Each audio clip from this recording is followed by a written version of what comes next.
台语文千万字，大家要跟大家做伙来捌一字。当咧讲三月小妈祖，三月各地妈祖进香绕境活动特别多，妈祖乱驾一个起驾，都济信徒对伫后壁。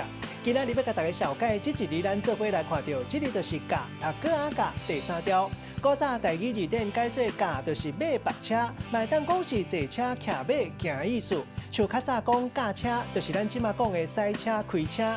尊称别人，咱讲是代驾，像咱讲代驾光临。另外，赛车、骑车一定要有驾照，还佫有新名乱跳，咱讲是乱驾。乱驾出发起行，咱讲是起驾。带大家做伙来小解这两个词。头一个读做驾驶，意思就是赛车驶船或者是驶飞行机这交通工具的人。第二个词读做半驾，这意思是邀请别人的时，请受到邀请的人，无论安怎，一定要半时间来参加。咱用一句话来举例，甲这两个词合做伙。譬如讲，同学毕业了后，甲大才头一届举办聚会，为了要邀请老师，一定要半价来参加，特别派同学做驾驶，去老师引导，再先生去餐厅，看起来实在真大心。今仔日小解这一日读做驾，提供予观众朋友来参考。